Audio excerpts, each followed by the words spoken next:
21 வயசில் கையில் ₹1 கூட காசு இல்லை.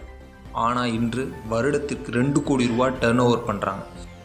ஈரோட்டு பெண் ஒருத்தி எப்படி இதை சாதிச்சாங்க தெரியுமா? ஒரு சாதாரண நெசவாளர் குடும்பத்தில் பிறந்த சிந்துஜா அப்பா படுற கஷ்டத்தை தினமும் பார்த்து வளர்ந்தாங்க. மாதச்சம்பளம் வாங்கிறது குடும்பத்தின் வறுமையை போக்கக்கூட முடியல. அதனால தான் மாதச்சம்பள வேலைக்கு போகக்கூடாதுன்னு ஒரு வைராக்கியத்தை இளம் வயதிலேயே தன் மனசில் பதிய வச்சுக்கிட்டாங்க. நாம் முன்னேறணும்னா பிஸ்னஸ் தான் ஒரே வழி.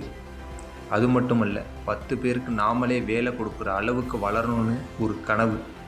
இந்த கனவுகளோடு தான் தனது 21 வயசில் கையில் பெரிய பணமோ முதலீடோ எதுவுமே இல்லாமல் பிஸ்னஸ் உலகில் குதித்தாங்க. ஆனால் அவங்கக்கிட்ட இருந்தது பெரிய நம்பிக்கையும் அவங்க கையில் ஒரு ஸ்மார்ட் ஃபோன் மட்டும்தான். அப்பா நெசவு செஞ்ச துணிகளை ஃபோட்டோ எடுத்து இன்ஸ்டாகிராமில் பதிவிட்டு நேரடியாக பொட்டிக் கடைகளை தொடர்பு கொள்ள ஆரம்பித்தாங்க. சுற்றி இருந்தவங்க இதெல்லாம் வேலைக்கு ஆகுமா அப்படின்னு கேலியும் கிண்டலும் பண்ணாங்க. ஆனால் சிந்துஜா எதற்குமே கவலைப்பட்டதில்லை. இந்த கிண்டல்கள் தான் சிந்துஜாவின் மோட்டிவேஷனாகவே மாறினுச்சு. அவங்க வாழ்க்கைக்கும் ஒரு உறுதுணையாக அமைஞ்சிச்சு.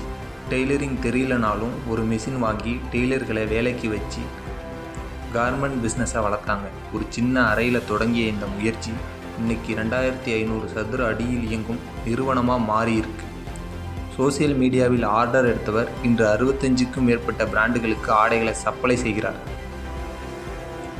மாதம் 5000 முதல் 7000 மீட்டர் துணிகளை ஆடைகளாக வடிவமைக்கிறார்.